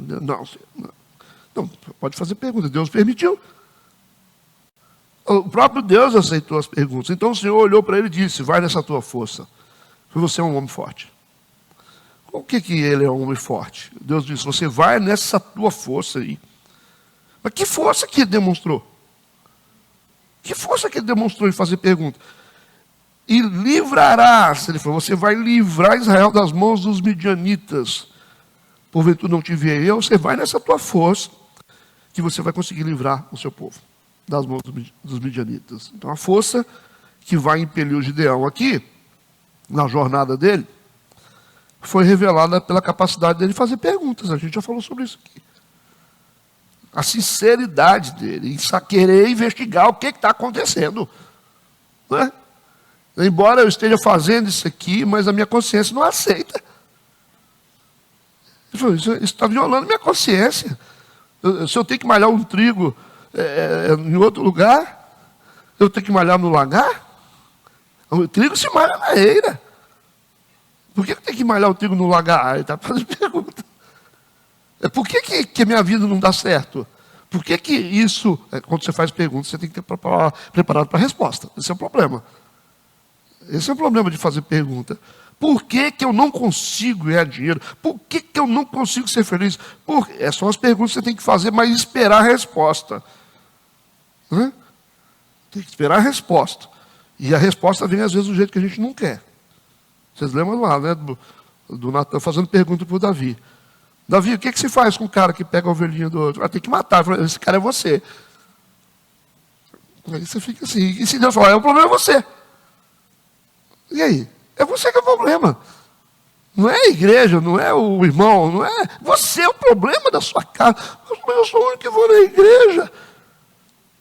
Todo mundo lá em casa é desviado. Não, mas eles não são desviados, não. Você está desviado dentro da igreja. Você é chato por isso. Você fica perturbando, atrapalhando a conversão do seu marido ou da sua esposa. Você atrapalha muitas vezes a conversão das pessoas. Você tem que ouvir isso de Deus. Quando você faz perguntas, você está preparado para ouvir, que às vezes é o seu erro, a sua maneira de falar. Então, você vai se desnudar. Ele está fazendo pergunta, e Deus falou, olha que coragem, né? Que coragem de tentar saber o que é certo, lutar por aquilo que é certo. Se expor dessa forma. Deus disse exatamente, quando você estiver fazendo pergunta, você vai longe. Quando você souber fazer interrogações, tentar saber porquê, não é cruzar os braços e falar assim, a vida é assim mesmo, a gente malha o trigo no lagar. Tem jeito, né? A gente sofre mesmo, nós somos pisados, né? A gente não cresce, as coisas não vão dar certo, né? Eu nasci para sofrer com essa vidinha minha. Isso não torna a gente um povo de força. A força está na capacidade de querer saber o que está acontecendo. Você tem que passar por um processo. Vamos lá. Vamos lá. Preciso de um psiquiatra. Vamos lá. Porque às vezes Deus vai falar, você precisa de um psiquiatra, irmão. É eu? É você. Psiquiatra. Porque eu estou. Tá. Você achou que você estava esperto. Você é chato, doido, maluco. Aí, não quer ouvir isso, fica todo mundo quieto, a vida é assim mesmo. Você vai terceirizando a culpa para as pessoas. Então ele foi considerado um homem de força, uma força que vai impelir ele nessa jornada, e isso foi demonstrado através da capacidade dele de fazer perguntas. Que isso fique gravado na cabeça de vocês. Versículo 15, 16, e ele lhe disse: ai, Senhor meu, ele continuou fazendo pergunta: com que livrarei Israel? Eis que a minha família é a mais pobre em Manassés, e eu menor na casa do meu pai. Interessante, porque o Senhor lhe disse: quanto eu hei de ser contigo, tu ferirás aos midianitas como se fosse um só homem. Agora Deus vai dar para ele a garantia da presença dele, e com o poder para destruir os inimigos. É isso que Deus está falando. Eu vou ser contigo e você vai ferir os midianitas, como se fosse um só homem. O poder que você vai carregar é através da minha presença. Mas isso está sendo revelado, sabe como? Através da sua humildade. Porque ele disse: eu sou o menor. Podia ter falado assim: o senhor demorou, hein? O senhor demorou para me escolher, né? Eu estou aqui quietinho, o senhor não me chama, né? Demorou, eu sou um cara pronto. Ele falou: não, como é que eu vou fazer isso? Eu não me sinto apto para isso. Por quê? A configuração dele, a minha família é mais pobre. Se eu escolher o menor, eu sou o mais pobre. Porque ele poderia, diante dessa escolha de Deus, dizer assim: o senhor demorou, né? Enfim, o senhor chegou para reconhecer o meu talento, né? Eu sou bom, mas ninguém me reconhece, por fim chegou. Mas ele disse: eu sou o menor. Sou da família mais pobre, e eu menor na casa do meu pai. Isso aqui é humildade. Ele não está se diminuindo, não. Ele está se identificando. Eu sou o menor, como é que vai ser? Porque se depender de mim, eu não consigo. Aí o que Deus vai dizer para ele: eu vou ser com você. Já que você é um cara que reconhece a sua pequenez, eu vou te completar. Você percebe que a sua força em si mesmo você não tem condição, então eu vou te completar. Bem-aventurados os pobres de espírito. O que é pobre de espírito? Aqueles que reconhecem que só se completam em Deus. Aqueles que reconhecem que não são nada e que tudo que a gente tem vem de Deus. Esses são os pobres de espírito. Eu não sou nada, você não é nada. A gente só tem porque Deus está na nossa vida. Então está tudo certo. Quando Deus vê que a vasilha está vazia mesmo, ele fala: então eu te encho. O problema é que as vasilhas vêm cheias, né? Não, mas então tem que ser vasilhas, traga vasilhas. Mas como? Vazias. Vazias. Não vem cheio, não. Vem cheio de soberba, cheio de eu posso, eu consigo, eu sou bom, eu estudei. Não vem cheia, não. Senão não tem espaço para Deus. Esse é o problema. Então nós somos sacos vazios sem Deus. Essa tem que ser a visão. Você porque Deus está comigo. É isso aí. Agora, se ele sai, eu perco tudo. Essa é a boa visão. Entende o que eu estou falando? Aí mas eu tenho dinheiro. Então você não tem nada. Se não tem Deus, você não tem nada. Você não tem nada. Quantos estão entendendo o que eu estou falando? Então Deus disse para ele: a minha presença irá com você. E você vai ferir os midianitas como se fosse um só homem. Destruir os inimigos. Presença de Deus a partir de um ato de humildade. Ok? Quando ele disse: a minha presença vai contigo, ele está escrito Yahvé. O próprio Deus vai com você. Não vai ser um anjo só, não. Eu vou com você. E o de rei vai de rei. Versículo 17. E disse: se agora tem achado graça aos teus olhos, ele continua: dá-me um sinal de que és tu que falas comigo. Porque ele não tem certeza, que ele está vendo a figura de um homem. E com certeza, todas as características de um homem. Ele percebe que está entrando no transcendental ali, mas ele não tem certeza, ele quer ter certeza. Se agora tem achado graça, se o Senhor realmente se agradou de mim, dá-me um sinal de que és tu que falas comigo. É o que eu disse numa mensagem para vocês, quando nós pregamos sobre isso. Gideão não está com medo de duvidar de forma saudável. Duvidar de forma sincera. Isso é bom, né? Desculpa aí, irmão, mas eu só vou te emprestar esse dinheiro se você me dá alguma garantia, né? Nós somos irmãos da igreja, mas Vai aqui, né? Como é que eu vou para uma guerra sem ter a certeza? Eu preciso de mais certeza, Senhor. Aí chega o irmãozinho da igreja e fala assim, Deus falou para você abrir uma igreja lá no Cafundó do Judas. Deus falou? Na igreja tem essas coisas. Aí eu falo, é mesmo, Deus falou. Mas isso aí não é suficiente para mim, não. Não é suficiente, vou abrir uma igreja no Cafundó do Judas porque o irmão falou que Deus falou. Ué, como assim? Como é que eu vou saber se é o irmão que está falando, se não é o irmão que está falando? Ó, Deus falou para você fazer isso. Toda hora eu estou ouvindo isso. Mas beleza, não tem problema não. No meio dessas falas eu sempre encontro alguém que está falando, Deus está falando. Toda hora. De vez em quando eu encontro um, Dudu, que fala que é Deus mesmo. Eu faço aquele teste assim, falei, vai desenrolando aí o manto, irmão. Aí vai falando, aí eu falo, isso aí é Deus mesmo.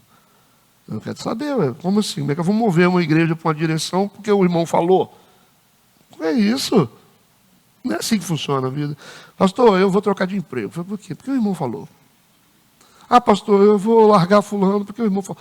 O irmão falou, a gente se move debaixo da revelação certa. E a gente tem que testar.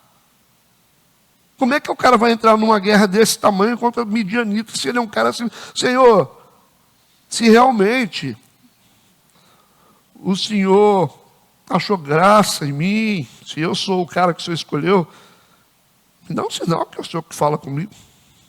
Estou duvidando ainda, né? Por favor. Aí Deus está tranquilo nessa. Deus está tranquilo. Versículo 18. Ele disse, rogo-te que daqui não te apartes, até que eu volte e traga o meu presente e ponha perante ti. Ele falou, deixa, eu quero te dar uma oferta boa. Eu vou te dar um presente. Eu quero te oferecer algo. Afinal, ele é da nação de Israel. Né? Ele é um cara que está no meio do povo de Deus. Ele sabe como é que funciona Deus. Ele falou, eu sei como funciona. Eu sei o valor de um sacrifício diante de Deus. Eu sei quando eu faço as coisas e boto o melhor de mim no que eu faço. Eu sei que Deus responde. Eu sei que o meu sacrifício, o meu esforço, Deus recebe. Então, se isso é Deus mesmo, então espera um pouquinho que eu quero preparar alguma coisa para o Senhor. Entendeu? E ele vai fazer isso. Um Deus que espera. Né? Deus esperar. Os reis esperam. Geralmente não, mas Deus espera. É um rei que tem cuidado com a gente. Um Deus que tem paciência com a gente. E agora é o Gideão que está examinando Deus. Então, Deus disse, eu vou te esperar. Até que você volte. A proposta de Gideão é que Deus espere até que ele traga algo de valor. Até então ele não tem certeza de ser Deus. Ele está vendo um homem diante dele. Vai que você é um profeta desse que fica falando isso que te digo. Está mais ou menos assim. E ele começa a buscar as características de Deus. Um Deus que se diminui, um Deus que se compadece, um Deus que espera, um Deus que ama. Então ele está fazendo leitura. Coisa que homens não dão conta. Ele vai saber separar. Deus não tem pressa quando você quer fazer algo bom para Ele. Não é verdade? Quando você se propõe a fazer algo bom para Deus, Ele não tem pressa. Ele espera. Pastor, mas eu vou gastar 5 anos. Eu vou gastar 5 anos que Ele te espera. Não tem problema. Não tem problema. Se seu ministério for forjado em 30 anos, Ele te espera. Ele esperou Moisés 80 anos. Tinha mais gente que Ele podia usar. Com certeza. Mas ele gostou de Moisés. Fazer o quê? E assim, onde eu tenho que fazer? Não, você não tem que fazer nada correndo. Você não tem que fazer nada correndo. Se você quer fazer certo, faça do jeito, no tempo certo, gaste o tempo que for necessário. Pastor, mas tem que... Não. A gente tem que encher a igreja. Quem disse para você que nós temos que encher a igreja? Quem falou? Não, a gente encher a igreja. Igreja cheia não é sinônimo de poder de Deus. Eu posso encher a igreja com outros métodos. Não, a gente tem que... Tem o quê, gente? Não tem. Então nós podemos entender que Deus é um Deus que está preocupado com aquilo que nós estamos fazendo, com a forma como nós estamos fazendo. Especificamente isso. Como é que nós estamos fazendo, né? Não é o que nós estamos fazendo, mas como nós estamos fazendo. E aí, a gente vê no versículo 19... Entrou Gideão e preparou um cabrito, pães ázimos e um efá de farinha, a carne pôs no cesto, e o caldo pôs numa panela e trouxe-lhe até debaixo do carvalho e lhe ofereceu. Eu sempre gosto de pensar sobre o tempo que Gideão gastou aqui para preparar tudo isso. Podia fritar um ovo para Deus. Um micro-ondas. Ou na airfry. Lá vem o airfry de novo. Poderia? Ele falou, vou fazer no fogão de lenha que é melhor, vai ficar melhor. Né? Fogão a lenha, você bota aqui a madeira. Né?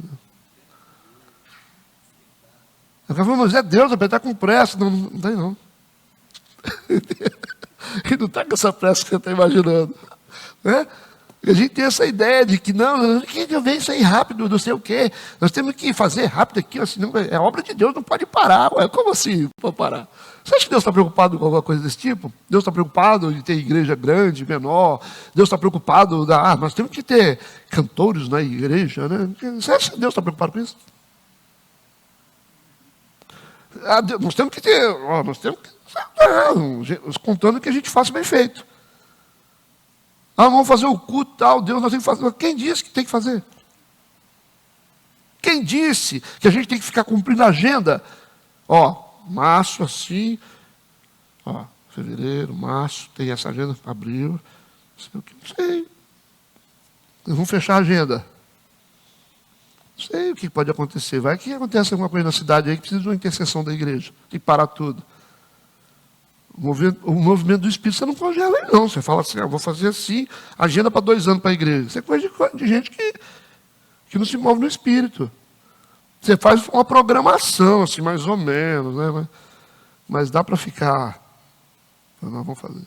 Então nós temos que fazer. Dia do soldado, pastor. Dia do soldado. Nós temos que dar lembrancinha para os soldados. Quem disse para você?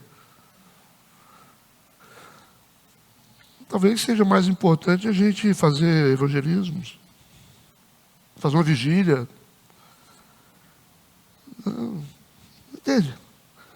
Porque nós temos que cumprir a agenda, nós temos que fazer o que precisa. Se é dia das crianças, por que não fazer dia das crianças? Não fazer. Mas qual o propósito? O propósito é, entendi, aí está tudo certo. Senão não faça. Senão não faça, não tem que fazer nada, se não tiver propósito. Para cumprir a agenda, porque é o Dia Internacional da Consciência Negra, a igreja tem que... desculpe, isso é coisa de igreja tradicional. Dia Internacional da Consciência Negra. Nós temos que fazer alguma coisa. Eu acho que tem muita coisa prática para se realizar, além de despertar consciências. Não sei, acho que... é mais rápido você fazer algumas coisas, vamos saber quem é que está com fome para alimentar, vamos ver as famílias que têm dificuldade. Então a gente tem que fazer o que Deus quer que faça, não cumprir a agenda que a gente gosta. O povo de evangélico gosta de ficar cumprindo a agendinha. Dia das flores, tem que dar florzinha para as mulheres, hein?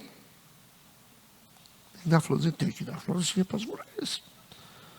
Mas não sei, quanto vai custar as florzinhas para as mulheres? Para uma igreja de 10 mil membros? Caro. Uma florzinha para cada mulher, não sei. Talvez um culto para as mulheres tenha mais efeito. Sei lá. Entende? A gente tem que sair desse movimento de achar que nós não temos que fazer nada, a gente tem que fazer o que Deus quer. E às vezes a agenda de Deus é totalmente diferente da nossa. Mas é um negócio de que tem que fazer. Tem coisas que tem que ser despertadas realmente, tem momentos, vamos lutar. O cara fala assim, hoje nós vamos orar pela Índia. Vamos começar um propósito pela Índia. A gente não tem esse tempo, irmãos. A gente não tem esse tempo. Sabe por que não tem? Porque a gente não está orando nem pela família. Entende o que eu estou falando? Vocês estão entendendo a visão? Às vezes, o nosso filho está do nosso lado, a gente não está orando por ele. Nós temos que gastar energia. Primeiro, gente, Jerusalém. Certo? Jerusalém primeiro, é assim que Jesus falou? É a nossa casa, onde a gente está. E depois, é o quê? Depois de Jerusalém é o quê? Judéia? Judéia. Aí vai expandindo, né? Samaria, confins da terra. A gente começa dentro de casa. Eu acho que é muito mais poderoso eu gastar um tempo primeiro com a minha família em oração. E tem gente que não quer fazer nada, fica assim, não, estou num propósito há 3 dias pelos países baixos da Iugoslávia. Postou lá no Instagram. Aí o marido é cachaceiro, o cara está lá assim, filho tudo fumando maconha. Estou no propósito. É igual as irmãzinhas que ficam dentro de igreja, almoçando e jantando de igreja, os filhos tudo maconheiro. E deveria gastar um pouco mais de tempo com a família, eu acho. Os filhos precisam de presença, né?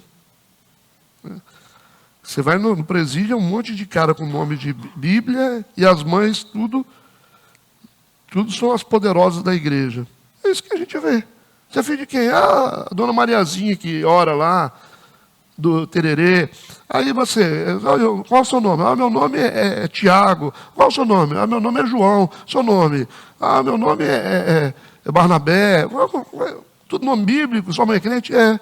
Ah, inclusive minha mãe é líder lá do círculo de oração. Aí parece que houve uma falha no contexto familiar, porque a gente acha que a gente vem para a igreja, a gente tem que abandonar os filhos. Cadê sua mãe, menino? A mamãe está na igreja. Né? Cadê sua mãe, menino? A mamãe está lá na igreja, fica o dia inteiro na igreja. Ah, tá certo, o menino está correndo na rua. Vocês perceberam que nós estamos com tudo invertido na nossa cabeça? Então o grande fracasso da igreja evangélica é esse.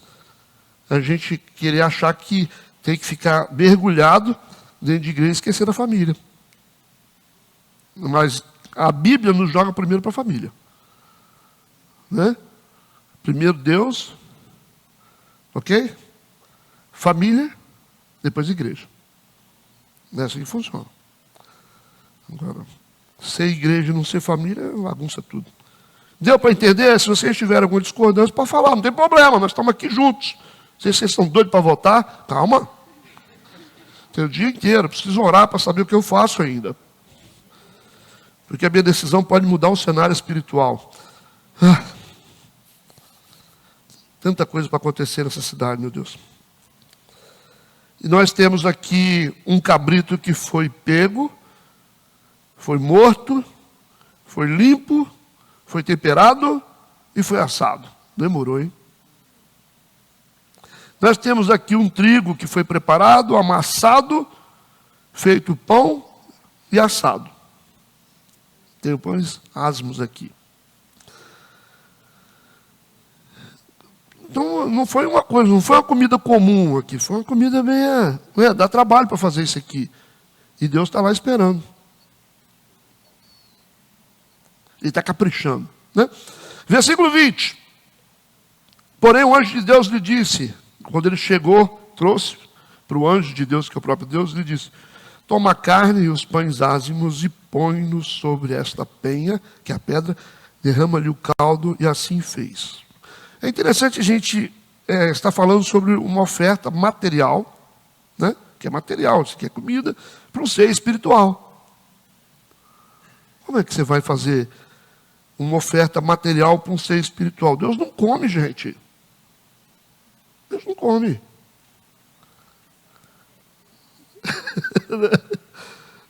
Deus está preocupado aqui com a comida, mas Ele, quando a comida vem, com certeza essa comida está bem preparada, Deus viu o esforço da preparação. Lógico, enquanto ele está achando que Deus está debaixo daquela árvore, Deus está lá em cima dele olhando ele, que ele é onipresente, onisciente. Ele está achando que está lá, né? Mas a gente sabe que é um ser espiritual. Deus está preocupado agora com o quê? Com o procedimento. Por isso que dentro dessa oferta maravilhosa que ele traz, é como se disse assim, se você vai trazer a oferta diante do altar, e seu irmão tem algo contra ti, vai lá se reconciliar primeiro com seu irmão, depois você traz a oferta. É isso que a Bíblia fala. Tem até uma música, né? Então, Deus se interessa pelo procedimento. Tanto que ele coloca um procedimento. Ele fala, você vai pegar essa carne e os pães ázimos, colocar sobre a penha e vai derramar o caldo. Qual é o interesse de Deus de o caldo ser derramado? Não? Então, Deus está criando um processo para ele, para ser testado na obediência. Entende? É assim que você fala, Deus mandou rodear as muralhas de Jericó. O que Deus tem interesse nisso? Testando a obediência. Certo? Esse ritual é o teste da obediência. Então, Deus se interessa pelo processo. Ou seja, o apego de Deus não está naquilo que você faz. Ok? O apego de Deus não está naquilo que você faz, mas assim como você faz. Isso precisa ser entendido. Não adianta você fazer as coisas. O negócio é como você faz. Não adianta você crescer uma igreja dizendo assim, eu estou dando para o senhor um monte de alma. Como é que você fez isso aí? Como é que essa igreja encheu? Você ficou contando lorota? Você ficou convidando todo mundo para vir para cá e oferecendo cargo para eles? Tirando as pessoas das outras igrejas? É assim que você fez, Edmagno? Então não interessa, não vou aceitar.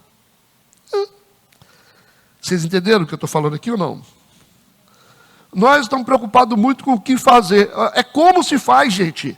É como se faz. Deus não está preocupado com a comida, mas como que faz a comida? Deus não está preocupado no que você está mostrando para Ele aqui na frente, mas como que isso foi gerado?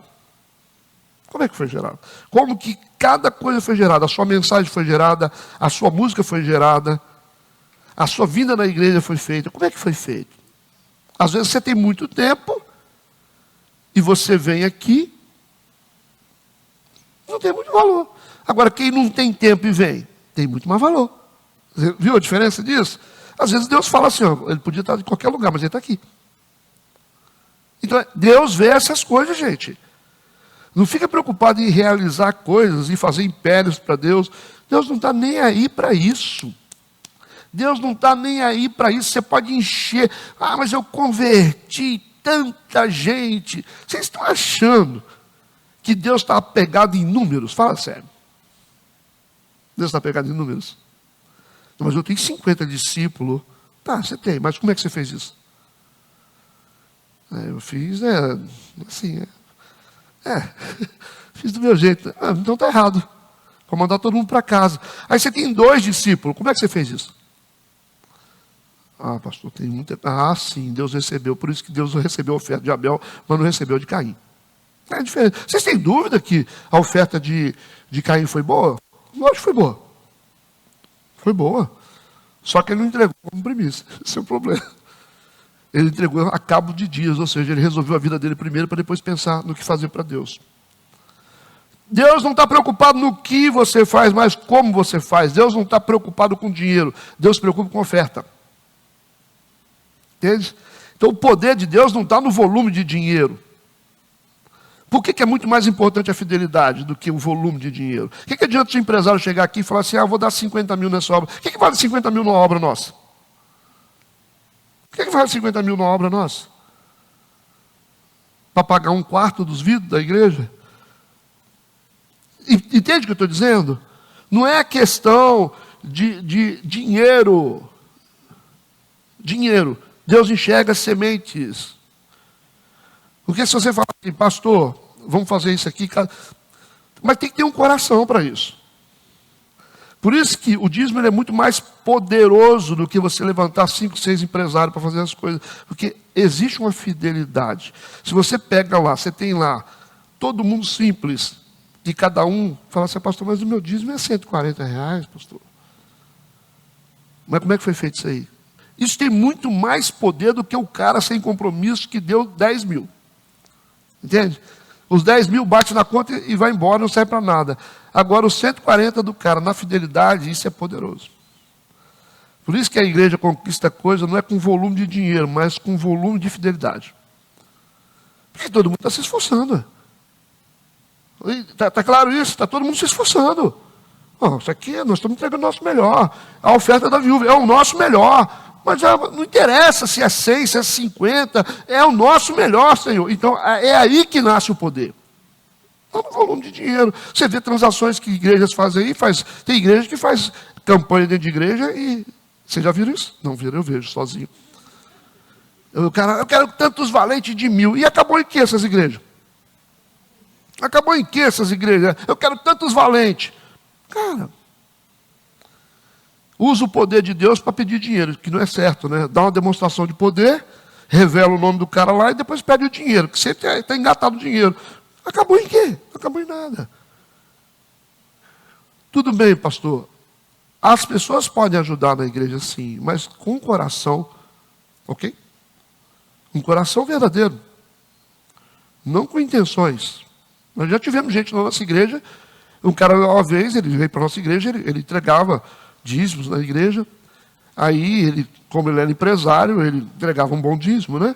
Aí ele falou assim, eu queria dar um testemunho do que eu estou fazendo para a igreja. Eu falei, negativo. Não, pastor, mas eu gosto de falar, né? Ele queria falar na frente, porque ele estava dando dízimo. Aí você já vê o tamanho da pessoa, né? Aí ele não conseguiu me vencer, sabe o que ele fez? Ele começou a pegar o depósito do dízimo dele e deixar em cima dos bancos da igreja, com o nome dele. Aí a faxineira olhava e falava, assim aqui, pastor, nome do fulano com o dízimo dele. Eu falei, é isso que ele quer. Aí umas 3 vezes ele fez isso. Ele esquecia, ele falou, esqueci. Ele pegava o depósito e deixava em cima. Aí alguém achava, aí o Fábio achou, contou para ela, todo mundo ficou sabendo. Porque ele queria ser reconhecido. Ele disse que ele vive um inferno até hoje a vida dele. Vive um inferno até hoje a vida dele por causa disso. Eu falei, não adianta nada. Não adianta isso. Percebe? Deus está preocupado como nós fazemos as coisas. Porque Deus tem tudo. O que você vai fazer para Deus? O que eu oferecerei para o Senhor? O que darei ao Senhor por todos os seus benefícios? O que você vai dar? Não tem como dar. Como é que você dá alguma coisa para quem tem tudo? Entende onde nós estamos querendo chegar? Eu acelero agora. Versículo 21, hoje o Senhor estendeu a ponta do cajado que estava na sua mão e tocou a carne e os pães ázimos. Então subiu o fogo da penha e consumiu a carne e os pães ázimos, e o anjo do Senhor desapareceu dos seus olhos. Aí o sacrifício foi aceito, porque foi feito dentro do procedimento da obediência dada por Deus, exigida por Deus, né? Então a obediência aqui foi um fator fundamental. Versículo 22, então viu Gideão, que era o anjo do Senhor. Aí ele viu, ele falou, é anjo. Desapareceu na frente dele. Falou, agora eu sei que é um anjo. E disse, Senhor Deus, pois vi o anjo do Senhor face a face. O que está acontecendo aqui? A gente percebeu que o anjo estava em forma humana, por isso que ele teve dificuldade de saber. Depois dessa experiência transcendental, o Gideão entendeu que ele estava diante de Deus. Ok? No versículo 23, o Senhor diz, porém o Senhor, Yahvé diz, paz seja contigo, não temas, você não vai morrer. Por que ele está falando isso? Porque era um perigo real. Não aparecia anjo à toa. Entende? Então o cara já estava sabendo, já era agora. Porque o anjo vem com a missão, gente. Eles são espíritos ministradores. Ele vem com uma missão específica. Então quando vem um anjo, o cara já... diante desse monte de perguntas aqui que ele fez, aí o cara já... Porque era muito comum, diante de um transcendental ou um espiritual forte aqui, eles apareciam com missões específicas e a maioria das missões era trazer juízo.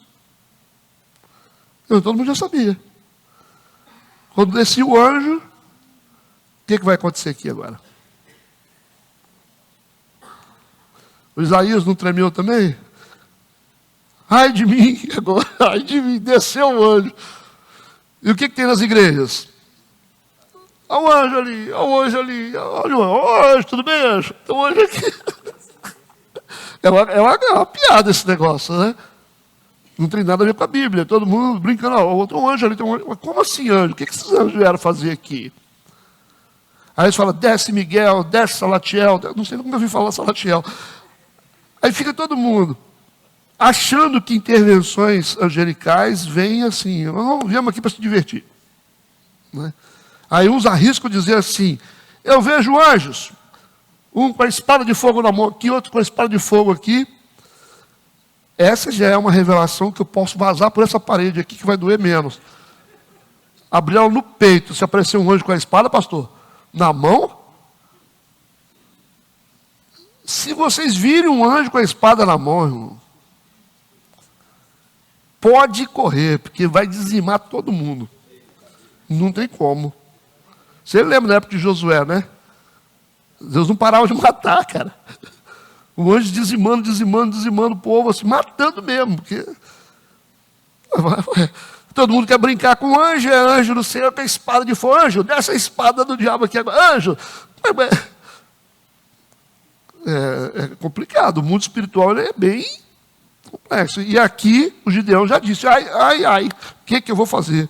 Eu vi o anjo do Senhor face a face, agora eu estou morto. Aí o próprio Deus disse para ele, não temas. Calma. Eu não vim com esse propósito, calma. Mas a gente está acostumado, calma. É isso que Deus está falando. Não fica com medo, fica tranquilo. Você não vai morrer, não. Dessa vez. Entende? Como que as experiências transcendentais são sérias? Como que elas acontecem com propósito? Porque era uma realidade, né? Ele está com medo por isso. Ele já tinha visto isso antes. Ele não viu, mas ele sabia das experiências dos homens de Deus. Versículo 24. Então Gideão edificou ali um altar ao Senhor. Falei, então vamos fazer um culto. E chamou-lhe o Senhor paz. Ainda até o dia de hoje está em Ofrá dos Asbielitas. Esse altar seria um memorial que registraria a experiência de Gideão com Deus. Ficou registrado. E ao mesmo tempo representa um lugar cultual. Altar é lugar de culto. Então ele achou muito importante fazer isso. No versículo 25, aconteceu naquela mesma noite que o Senhor lhe disse, toma agora um boi que pertence a teu pai, a saber, o segundo boi de 7 anos, derruba o altar de Baal, que é de teu pai, e corta o bosque que está ao pé dele. Gente, é muito importante o procedimento de Deus para restaurar um povo. O primeiro procedimento é sempre destruir os ídolos. Você sempre vai ver isso na Bíblia. Derruba os altares. Vocês construíram. Esse é o problema de vocês. Vocês começam a passar aperto, vocês começam a levantar altar. Vocês confiam em pastor, vocês começam a confiar em cultos específicos, vocês começam a confiar em campanha específica, vocês começam a confiar em gente que tem poder. Ele falou, começa a derrubar os ídolos. Entende o que eu estou falando? Porque a gente vai se apegando em tudo. A gente começa a ficar doido. Então, ai, pastor, chama um pregador de fora para vir aqui. Os irmãos aqui não vale nada. Ai, tem que chamar um homem assim, né, para poder ajudar a gente, porque a gente está cuidado com os midianitas, né? Entende? A nossa esperança está em Deus ou está no homem? Não, porque a gente precisa passar todo mundo pelo encontro. Entende? A gente vai criando essas coisas como maneira de sair da situação. Nós precisamos de um compromisso com Deus. Não adianta a gente ter um evento específico para vencer uma batalha. Vamos para o monte para a gente vencer a batalha. Cara, não adianta você ir para o monte para vencer a batalha. Você tem que ter uma vida o tempo todo lutando. Você tem que ter uma vida de devocional com o Senhor. Não adianta você criar eventos específicos para batalhas específicas. Mas o que está acontecendo? Vamos ter uma comunhão com Deus. Nós não vamos para o monte para batalhar. Nós vamos para o monte para ter comunhão com Ele. Nós vamos fazer uma vigília aqui para ter comunhão com Deus, para estar perto de Deus, para saber o que Ele vai falar. Agora, procurar Deus só quando a coisa está difícil? Não dá, né? E aqui ele começa a dizer, vocês vão começar a destruir os ídolos. Por que destruir os ídolos? Porque os ídolos do paganismo, das outras nações, já começaram a entrar. Eles estavam desesperados e já estavam começando a cultuar os outros deuses. E você vai começar pela casa do seu pai. Vamos resolver esse negócio. Na mesma noite, então a revelação estratégica começou a surgir a partir da construção do altar. Construir um altar para Deus, é um culto para Deus. A primeira estratégia, derrubar os ídolos. O pai de Gideão era um idólatra. Por isso que Deus disse, toma o boi que pertence a teu pai. O pai tinha um boi, né? Ah, para o diabo você guardou, né? Guardou uma oferenda para o Baal. Tá certo. A saber, o segundo boi de 7 anos, e derruba o altar de Baal, que é de teu pai, e corta o bosque que está ao pé dele. Então a estratégia aqui, que a gente percebeu, é que os ídolos serão derrubados. E tem um boi que foi guardado para oferecer sacrifício a Baal. O bosque aqui se trata de um poste de ídolo construído por uma deusa chamada Azera, que tem uma associação com a deusa Astarote. São diferentes, mas são deusas do mesmo panteão. Versículo 26. Ele diz, edifica ao Senhor teu Deus um altar, derruba o altar que foi construído e constrói para Deus. Ou seja, para de confiar em coisas e confia em Deus. Para de se apegar em coisas e confia em Deus. Para de se agarrar em coisas e confia no Senhor. É isso que está fazendo. Edifica ao Senhor teu Deus um altar no cume deste lugar forte, num lugar conveniente, e toma o segundo boi. Ah, bom. Percebe? Olha o poder olha o poder do sacrifício e o poder da oferta, gente, aqui dentro. Quem é que guardou esse boi? Alguém, primeiro boi, foi guardado para Baal. O pai guardou. Só que aqui ele fala, agora toma o segundo boi. Existe um boi que foi separado para Deus. Alguém ali falou assim, nós temos que guardar esse boi, porque é a única forma da gente acessar Deus novamente. Entende o que eu estou falando ou não? Falei, nós vamos guardar esse... Alguém guardou esse boi, bicho. Que era uma chave para o recomeço. É como você tivesse lá aquela viúva, que ela falou, o que é que você tem aí? Eu falei, não tenho nada, nada. Aí eu tenho um pouquinho de farinha, um pouquinho de azeite no armário. Esse boi não ia resolver, ele não resolveu o problema da situação deles, para alimentar esse povo todo, mas era uma chave para restaurar toda a nação. Entende? É aquilo que a gente diz, o que a gente tem que não resolve o nosso problema é a melhor semente. O que a gente tem nas mãos que não resolve o nosso problema é a melhor semente que nós temos para Deus. Às vezes você tem lá, você fala assim, eu tenho só isso aqui. Mas vai resolver o seu problema? Não. Então essa é a sua melhor semente. Percebe o que eu estou dizendo? Deus diz, traga esse boi e oferece um holocausto com lenha que cortares do bosque. Agora você vai fazer um altar para Deus. Você vai fazer um sacrifício para Deus. Porque os altares antigos das divindades pagãs foram destruídos e agora vai ser construído um altar para Deus. Esse boi aqui é um remanescente que foi escondido por algum israelita, né? Alguém guardou e protegeu para Deus. E essa será a oferta guardada que salvará a nação. Versículo 27. Então Gideão tomou 10 homens dentre os seus servos e fez como o Senhor lhe dissera. Sucedeu que, temendo ele a casa de seu pai, e os homens daquela cidade não fez de dia, mas fez de noite. É uma operação que deveria ser feita à noite para evitar o confronto com a própria família. Versículo 28 e 29. Levantando-se, pois, os homens daquela cidade de madrugada, eis que estava o altar de Baal derrubado e o bosque que estava ao pé dele cortado, e o segundo boi oferecido no altar que foi edificado. E uns aos outros disseram, quem fez essa coisa? É como se alguém tivesse chutado a macumba, né? E esquadrinhando o inquilino disseram, Gideão, filho de Joás, fez essas coisas. Foi ele que tirou. A gente estava com o altar todo armado aqui para Baal, e ele meteu o pé nesse trem tudo aqui e levantou um para Deus. Como é que faz? É como se ele tivesse quebrado, né? Brincando aqui, a macumba que estava feita. Versículo 30 e 31. Então os homens daquela cidade disseram a Joás, tira para fora o teu filho, para que morra, pois derrubou o altar de Baal e cortou o bosque que estava ao pé dele. Porém Joás disse a todos os que se puseram contra ele, contendereis vós por Baal? Livrá-lo-eis vós? Qualquer que por ele contender, ainda esta manhã será morto, se é Deus, por si mesmo contenda, pois derrubaram o seu altar. A sugestão aqui do pai de Gideão é a seguinte, deixa o Baal se defender sozinho, não é Deus? Ele começou... Ele já está considerando, ele está desconfiado. Ele olhou para o altar de Baal caído e falou assim, eu estou desconfiado que esse Baal não é Deus, não. Porque se ele fosse Deus, eles não faziam essa bagunça aqui no altar dele, não. Porque se fosse o Deus verdadeiro, isso aí não ia ficar impune, não. Ele falou assim, você não precisa brigar pelo Baal, deixa, se ele é Deus, ele vai se defender, já que ele é um Deus verdadeiro, né? Então a gente já vê a desconfiança do pai de Gideão. No versículo 32, por isso naquele dia lhe chamaram Jerubaal, dizendo, Baal contenda contra ele, pois derrubou o seu altar. Aqui nós temos o Gideão, já recebeu aqui, né, o adjetivo porque ele derrubou o altar do Baal. Graças a Deus pela vida dele, né? Versículo 33, e todos os midianitas e os amalequitas e os filhos do Oriente se ajuntaram e passaram e acamparam no vale de Jezreel. As tropas midianitas, juntamente com seus aliados, se reúnem novamente contra Israel. Versículo 34, então o Espírito do Senhor revestiu a Gideão. Olha que interessante como que é a intervenção do Espírito Santo nessa época. Como eu disse para vocês, o Espírito Santo, ele intervém, faz o trabalho e sai. Ele fazia isso com Sansão. Ele enchia, tomava Sansão realizava, depois ele saía. Né?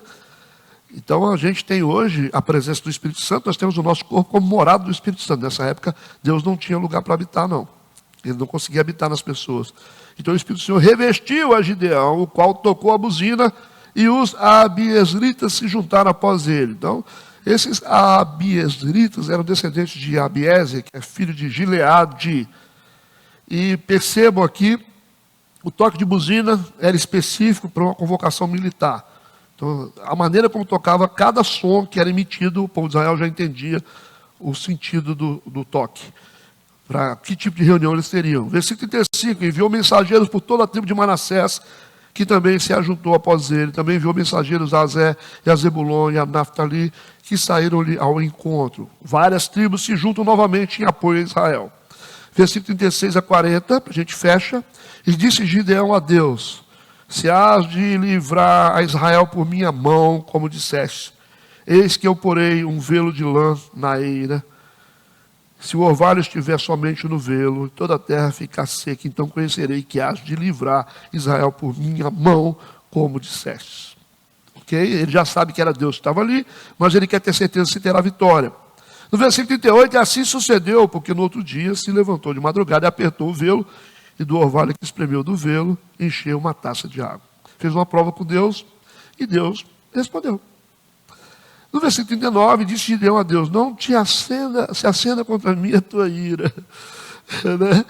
Ele falou: tem um pouquinho de paciência com a minha forma de agir com o Senhor, porque eu estou precisando de certeza, né? Aí Deus só está olhando, né? Ele falou: se ainda falar sobre esta vez, rogo-te que só esta vez faça a prova com o velo, rogo-te que só o velo fique seco e toda a terra haja orvalho. E Deus assim fez naquela noite, pois só o velo ficou seco e sobre toda a terra havia orvalho. Então, assim, Deus não tem dificuldade nenhuma de entender as nossas limitações e as nossas fraquezas, contanto que a gente seja coerente. Tá? Por isso que você vai ver o ladrão sendo salvo na cruz. Deus não tem problema com isso, contanto que você seja coerente. Se você for verdadeiro, não tem problema. Pode apresentar para ele suas limitações, seus medos, e peça ajuda para ele. Então, Gideão, ele pede prova a Deus novamente, por mais 2 vezes, para confirmar a sua vitória sobre os midianitas e seus aliados. E isso não incomodou a Deus. Ok? A gente percebe um Deus que é muito bom e compassivo. Ok? A gente encerra e espero que vocês tenham entendido o propósito desse capítulo. E a melhor coisa que vocês recebem nesse domingo, além de outras coisas que vocês vão fazer, é a palavra de Deus. Oremos. Deus, nós queremos te agradecer por essa oportunidade nesta manhã de estar diante da tua palavra. Pedimos o teu Espírito Santo que nos dê um dia de paz e colocamos nas tuas mãos esse processo eleitoral. Deus, talvez sejamos poucas pessoas que apelam para o bem e possuem um senso de justiça verdadeiro. Mas o Senhor é Deus e pedimos que o Senhor venha trazer paz para essa cidade e toque nos corações de todo eleitor para que sejam dirigidos não por ambições, mas pelo teu Santo Espírito, Pai. Porque se algo der errado, serão mais 4 anos de sofrimento, de regência maligna sobre nós. Nós precisamos, Pai, a igreja precisa de uma atmosfera melhor para crescermos. E 4 anos é muito tempo. 4 anos é muito tempo, Senhor, para a gente suportar uma decisão errada. Por isso, guia as pessoas. No nome de Jesus Cristo, eu declaro que o Senhor vai abençoar todos os eleitores dessa cidade e que faremos uma escolha certa. Livra-nos da manipulação, do domínio, do controle, da corrupção e nos dê vitória. Que a nossa vitória comece a partir de hoje. A nossa igreja, Senhor, depende disso também. Dessa atmosfera que será criada.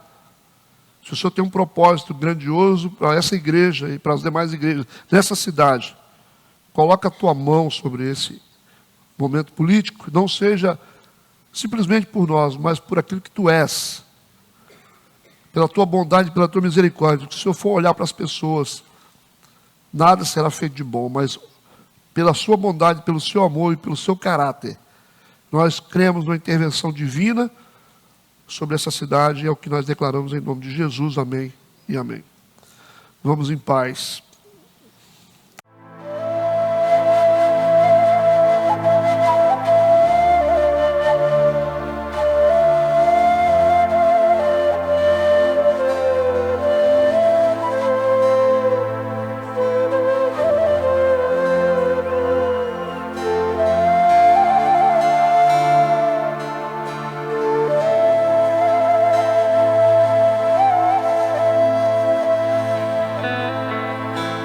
מזמור לדוד השם, הוא לא יחסר, בנאור דשא ירביצני, על מי מלוכות ינעלני, נפשי ישובב ינחני במעגלי צדק למען שמו.